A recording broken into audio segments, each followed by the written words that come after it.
नमस्कार, बुलेटिन में आपका स्वागत है। मैं हूं आपके साथ आशा सरमाल। चलिए शुरुआत करते हैं बुलेटिन की। राष्ट्रपति रामनाथ कोविंद केंद्र शासित प्रदेश जम्मू कश्मीर और लद्दाख की 4 दिवसीय दौरे पर आज श्रीनगर पहुंचे। एयरपोर्ट पर राष्ट्रपति का स्वागत उपराज्यपाल मनोज सिन्हा, उनके सलाहकारों डीजीपी दिलबाग सिंह, सेना व सुरक्षा बलों के अधिकारियों के अलावा प्रशासन के अधिकारियों ने भी किया। अपने इस दौरे के दौरान राष्ट्रपति द्रास वॉर मेमोरियल में शहीदों को श्रद्धांजलि देने के अलावा कश्मीर विश्वविद्यालय के दीक्षांत समारोह में भी भाग लेंगे। उनके दौरे को लेकर सभी स्थलों पर कड़ी सुरक्षा व्यवस्था की गई है। सूत्रों का कहना है कि आज उनका कोई भी आधिकारिक कार्यक्रम नहीं है, वे राजभवन में रहेंगे। राष्ट्रपति कल यानी सोमवार को कारगिल विजय दिवस के मौके पर 22 वर्ष पूरे होने पर द्रास वॉर मेमोरियल में शहीदों को श्रद्धांजलि देंगे। उनके साथ chief of defence staff general Vipin Rawat भी मौजूद रहेंगे और सूत्रों का यह भी कहना है कि वे द्रास वॉर मेमोरियल में श्रद्धांजलि देने के बाद वापस श्रीनगर लौट आएंगे। राष्ट्रपति 27 जुलाई मंगलवार को कश्मीर विश्वविद्यालय के दीक्षांत समारोह में भाग लेंगे और इस दौरान वे 84 विद्यार्थियों को मेडल और डिग्रियां भी बांटेंगे। उनके साथ ही उपराज्यपाल मनोज सिन्हा और कश्मीर विश्वविद्यालय की vice chancellor professor Talat Ahmad भी मौजूद रहेंगे। राष्ट्रपति बुधवार को वापस दिल्ली लौट जाएंगे और बताया यह भी जा रहा है कि वे श्रीनगर के कुछ पर्यटन स्थलों पर भी जा सकते हैं।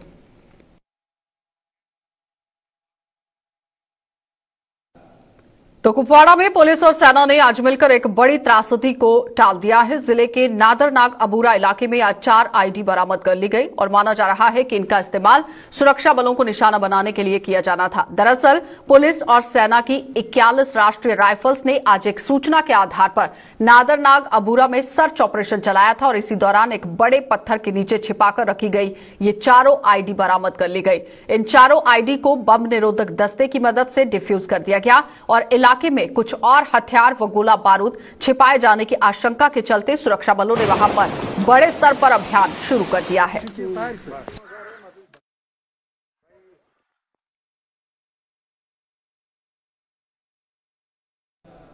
तो कश्मीर घाटी में आतंक को जड़ से उखाड़ने के लिए सुरक्षा बलों का अभियान जारी है और शनिवार को बांडीपुरा में 3 आतंकियों को मार गिराने के बाद आज कुलगाम में हुई मुठभेड़ में भी सुरक्षा बलों ने एक आतंकी को जहन्नुम पहुंचा दिया।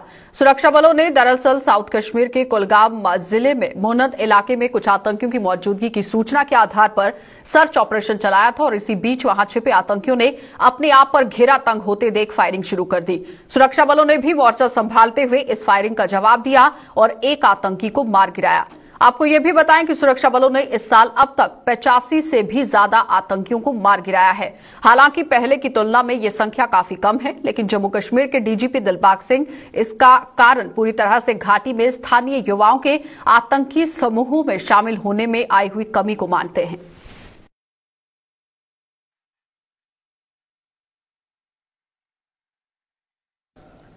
उत्तरी कमान के chief lieutenant general V K Joshi ने आज ध्रुव कारगिल राइट में शामिल बाइकर्स का हौसला बढ़ाया और जोजिला पास पहुंचते ही और पहुंचने से पहले यहां पर उन्होंने बाइकर्स से पूरी एकाग्रता के साथ धीरे धीरे आगे बढ़ने का आह्वान किया। उत्तरी कमान द्वारा इस रैली का यहां आयोजन कारगिल युद्ध की जीत के 22 साल और स्वतंत्रता दिवस के 75 वर्ष पूरे होने के उपलक्ष्य में किया गया है, जिसमें 75 बाइकर्स भाग ले रहे हैं। Good. Take care. All the very best and do well. Thank you. Thank you very much. सड़क हादसे में जान गंवाने वाले जिला रियासी के खेरालट गांव के निवासी सेना के जवान का आज सैन्य सम्मान के साथ अंतिम संस्कार कर दिया गया। शहीद जवान कुलविंदर सिंह अमृतसर में सेना की 581 लाइट रेजिमेंट में तैनात थे और उनका पार्थिव शरीर शनिवार रात को रियासी पहुंचा था और आज उन्हें पंचतत्व में विलीन कर दिया गया और उनके परिजनों और सगे संबंधियों के अलावा गांव के सैकड़ों लोगों ने उन्हें नम आंखों से अंतिम विदाई दी।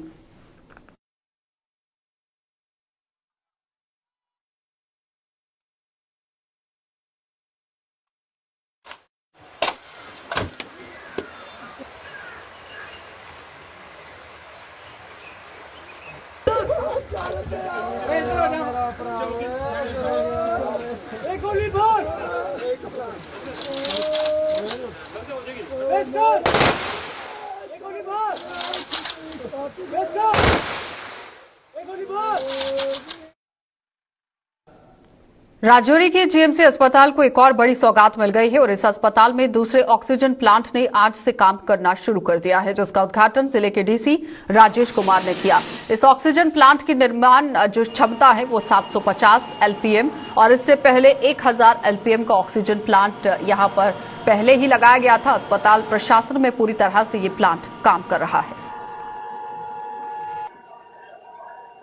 यूनिट था, पहले एरोक्स कंपनी ने 1000 एलपीएम का यहाँ पे फिक्स किया था, जो ज़ेरे इस्तेमाल है और लोगों को कोविड के पीरियड में काम आया।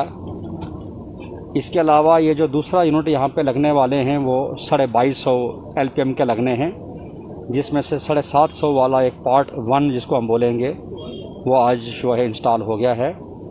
ये तमाम लोगों को मुबारकबाद है। ऑनरेबल एलजी साहब उनकी हदायत की और उनकी कोशिश से ये, और प्रिंसिपल सेक्रेटरी पीडब्ल्यूडी खास कर चूँकि ये प्लांट जो है ये अब्रॉड से आता है, इसको ट्रांसपोर्टेशन में दिक्कत होती है, बड़े लॉकडाउन में ट्रांसपोर्टेशन के इशू रहते हैं, फिर इसकी क्लियरेंस वगैरह कस्टम क्लियरेंस वो सारी जो है गवर्नमेंट ने बहुत जल्दी करवाई। और आज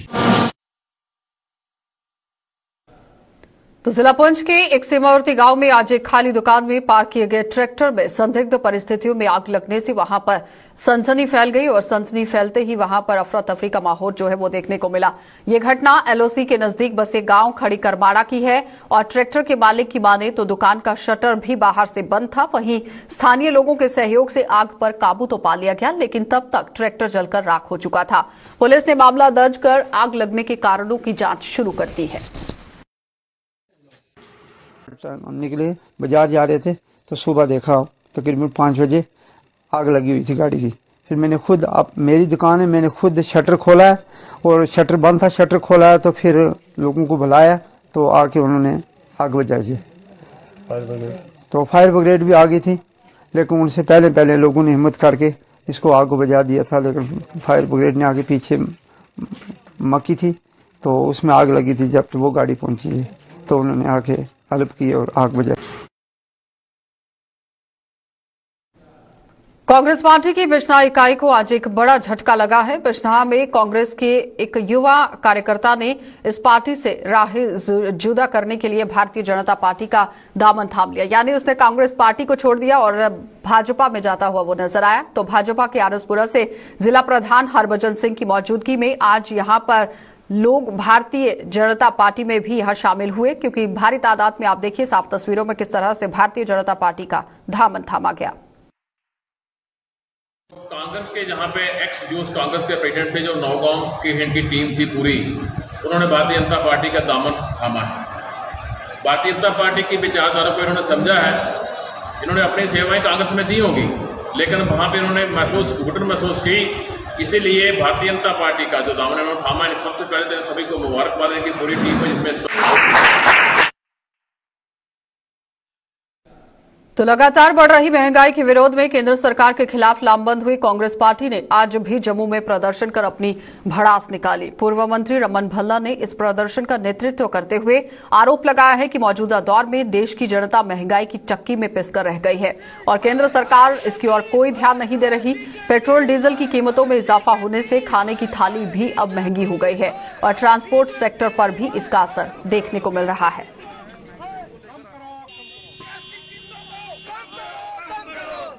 की महंगाई को ध्यान में रखते हुए, बिजली की कटौती को ध्यान में रखते हुए और कहीं पे भी सुनवाई यहाँ पे नहीं, पूरी तौर पे मांग करते हैं कि यहाँ पे एक्साइज की ड्यूटी हो, टैक्स जितने हैं वो उसमें कमी लाई जाए, ताकि पेट्रोल की डीजल की कीमतों में गिरावट आए और आम लोगों का चूल्हा जलाना भी मुश्किल हो गया। और इसी के माध्यम से ट्रांसपोर्ट सेक्टर भी प्रभावित यहाँ पे हुआ। और जब ट्रांसपोर्ट सेक्टर प्रभावित होता है, खाने वाले चाहे दाल हो चाहे तेल हो, उसमें कीमतों में काफी बढ़ोतरी यहाँ पे हुई। तो मैं समझता हूँ कि लगातार प्रदर्शन जारी रहेगा। ये आम लोगों के हक की बात यहाँ पे है, इसलिए हम चाहते हैं कि फौरी तौर पे किसी न किसी ढंग से जहाँ गूंगी बहरी सरकार को जगाने के लिए आज कांग्रेस के सारे कार्यकर्ता सड़कों पे रोष प्रदर्शन करते हुए इन लोगों की आवाज को बुलंद।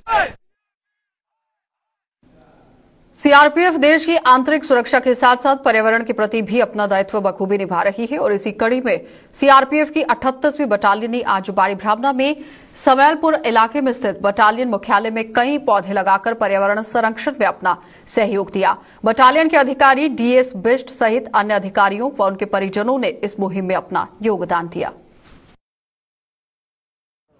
में मेगा ट्री प्लांटेशन का ड्राइव चलाया जा रहा है। 25 तारीख को ये निर्देश मिले थे कि सभी सीआरपीएफ के यूनिट जो हैं वो मेगा ट्री प्लांटेशन के अधीन अपने अपने लोकेशंस में पेड़ लगाएंगे। उसी क्रम में आज 38 बटालियन के मुख्यालय और हमारी जितनी भी कंपनियां हैं सब लोग पेड़ लगा रहे हैं। इसमें हमारे जो जवान हैं उनके परिवार वालों ने भी बढ़ चढ़ करके हिस्सा लिया है। आज बड़ी हमें खुशी और हर्ष हो रहा है कि हमारे 38 बटालियन के परिवार ने 200-250 पेड़ यहाँ पे लगाए हैं, जो कि पर्यावरण के लिए बहुत ही उपयोगी होगा और आने वाली जनरेशन इसका जरूर फायदा उठा पाएंगे। उधर वन विभाग ने रियासी में ग्रीन ड्राइव के तहत government girls high secondary school में आज पौधारोपण अभियान चलाया है और जिला वन अधिकारी जो कि ज्योत्सना सरकार की मौजूदगी में इस दौरान स्कूल कैंपस में यहां पर कई पौधे लगाए गए। हमने यहाँ पे गवर्नमेंट हाई सेकेंडरी स्कूल में यहाँ पर किया है और इसके अलावा जो हमारा जो टारगेट है जो गवर्नमेंट डिफरेंट स्कीम्स का है दैट इज़ अराउंड अप्रॉक्सीमेटली 1.45 से 1.5 लाख हम कह सकते हैं। और इसके अलावा जो रियासी फॉरेस्ट डिवीज़न है जो मेरा स्टाफ है हम सभी का टारगेट है कि 50,000 से 60 almost it can be go up also, उससे ज़्यादा भी हो सकता है, बट हमारी कोशिश है कि ये इतने हम अपने पर्सनल एफर्ट्स से हम इनको जो है पौधे लगाएं। मरम्मत कार्य के चलते उधमपुर में हाईवे पर बने बिरमा पुल को यातायात के लिए बंद कर दिया गया है। ये मरम्मत कार्य बीआरओ द्वारा करवाया जा रहा है और इसका पूरा यहां पर जब तक काम नहीं होता तब तक यातायात नहीं खोला जाएगा। फिलहाल आपको बताते चलें कि पूरा होने के बाद ही यातायात को बहाल किया जाएगा। बीआरओ का अमला युद्ध स्तर पर यह काम पूरा करने में जुटा हुआ है ताकि लोगों की सहूलियत के लिए पुल को जल्द से जल्द खोला जा सके।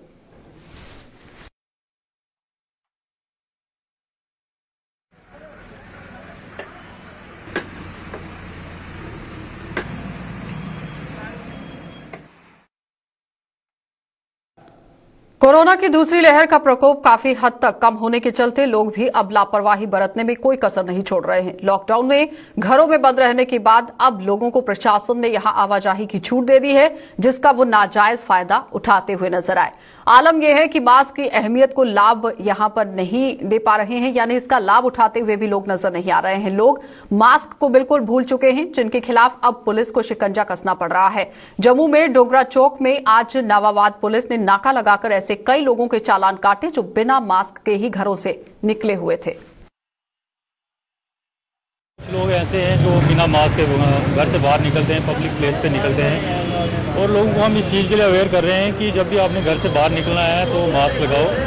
तो ये सेफ्टी आपकी है, हमारी भी सेफ्टी है, ठीक है ना। और बिना मास्क के आप बाहर निकलोगे तो ऐसे थर्ड वेव भी आ रही है, ठीक है ना, कोरोना की। जब थर्ड वेव आएगी तो ऐसी कितनी डेथ्स वगैरह हो रही हैं। तो साथ में हम लोगों को कुछ लोग ऐसे भी हैं जो मानते नहीं हैं, तो फिर साथ में हम उनका चलान भी कर रहे हैं। 500 रुपये का ये मिनिमम चलान है। ये ड्राइव हमने काफ़ी दिन से चलाई हुई है। तो मैसेज यही रहेगा हमारा जनता से कि जब भी आपने घर से बाहर निकलना है मास्क लगाओ, सैनिटाइज़र का इस्तेमाल करो और जहाँ पे ज़्यादा गैदरिंग है, जहाँ पे ज़्यादा लोग भीड़ भाड़ वाले इलाके हैं वहाँ पे जाने से मना ही करिए, ठीक है ना। और कुछ ज़्यादा ही इंपॉर्टेंट काम है तभी घर। भारतीय जनता युवा मोर्चा ने केंद्र सरकार की लाभकारी योजनाओं को जन जन तक पहुंचाने का संकल्प लिया है। युवा मोर्चा की जम्मू कश्मीर इकाई की आज जम्मू में आयोजित प्रदेश कार्यकारिणी की बैठक में सरकार की योजनाओं पर चर्चा की गई। बैठक में मौजूद कार्यकर्ताओं को सरकार की सभी योजनाओं की विस्तार से जानकारी दी गई और उनसे इन्हें जन जन तक पहुंचाने का आह्वान किया गया।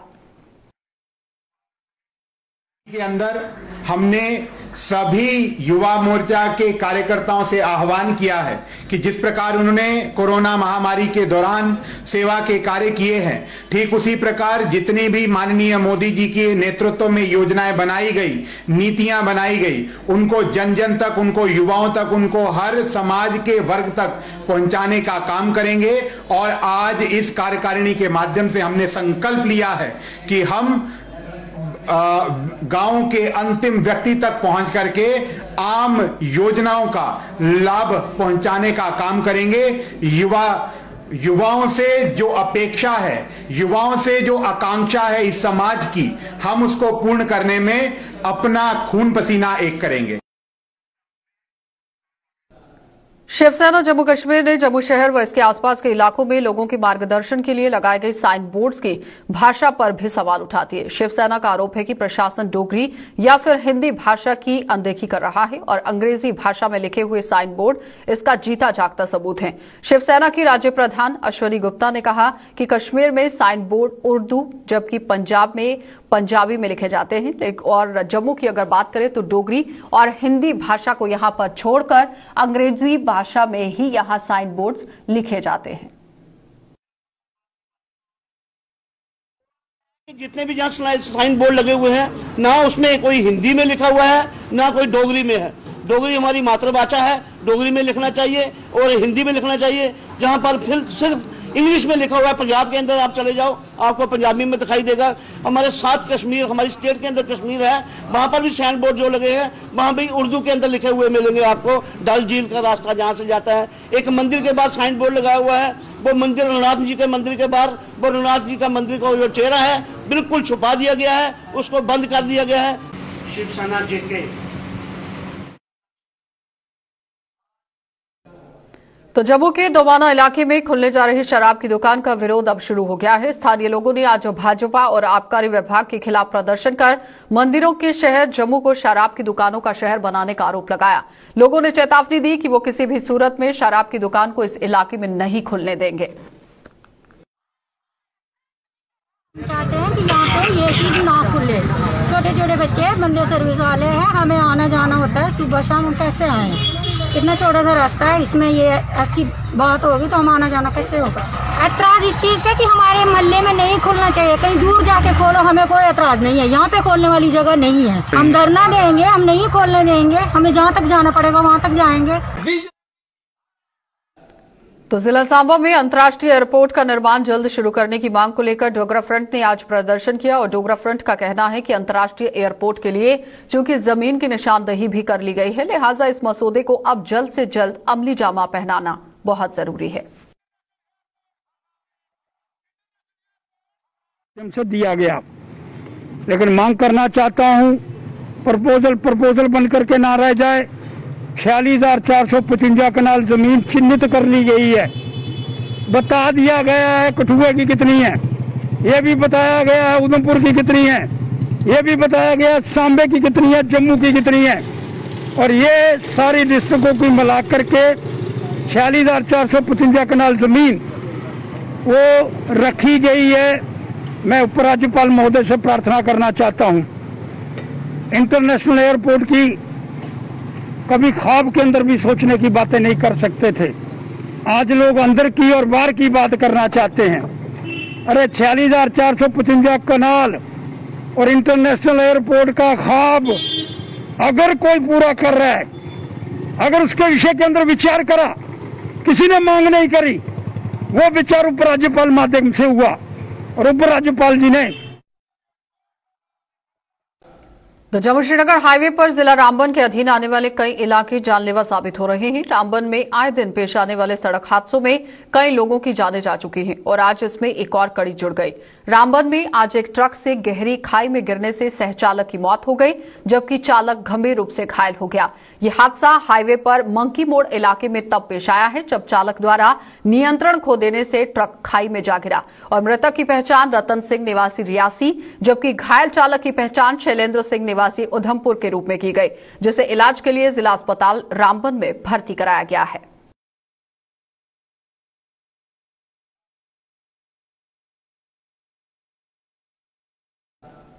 तो जम्मू के नरवाल इलाके में स्थित पीएचई के स्टोर में बीती देर रात आग लग गई और संदिग्ध परिस्थितियों में लगी हुई आग में स्टोर में रखा हुआ सामान जलकर राख कर दिया है। और बीती देर रात 3 बजे के करीब स्टोर में से अचानक ही आग की लपटें उठने लगी और सूचना मिलने पर विभाग के अधिकारी और दमकल विभाग के कर्मचारी मौके पर पहुंच गए।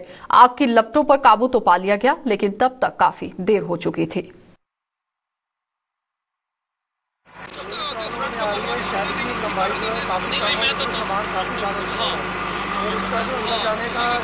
इसके अलावा कोई और एक्सेस तो था नहीं, तो उससे हमें बहुत दिक्कत आ रही है और हमने जेसीबी बुलवाई है। काफ़ी देर से मशक्कत कर रहे हैं हम इस आग पर, तो अब हमको जेसीबी की मदद से आग पे काबू पाएंगे।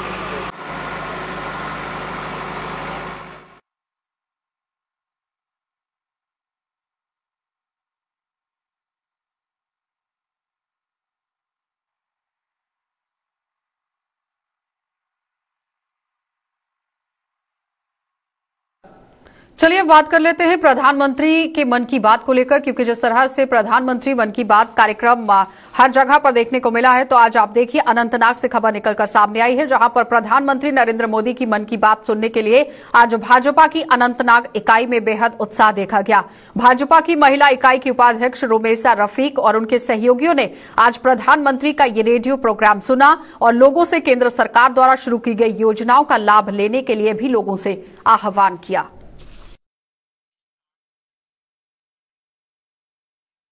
मोदी जी ने वोकल फॉर लोकल पे जोर दिया, योजनाओं पे जोर दिया। जो भी स्कीमें उन्होंने लॉन्च की हमें उनको इम्प्लीमेंट ग्राउंड पे करना है। और वैक्सीन हमेशा जो हमें वैक्सीन कैंपेन शुरू करनी है आज से, हर मतलब जहाँ पे वैक्सीन करते हैं हर ब्लॉक पे हमें जाना है, हमें कैंपेन करना है, हमें लोगों को अवेयर करना है कि वैक्सीन कीजिए, जो हमारी सेहत के लिए, जो हमारे मुल्क के लिए, जिससे हमारा मुल्क सक्षम रहे। और हमें मोदी जी का शुक्रिया अदा करना है कि जिन्होंने vaccine free for all campaign चलाई है पूरे वर्ल्ड में। चलिए बुलेटिन में फिलहाल इतना ही। देश और दुनिया की खबरों के लिए आप बने रहिए हमारे साथ।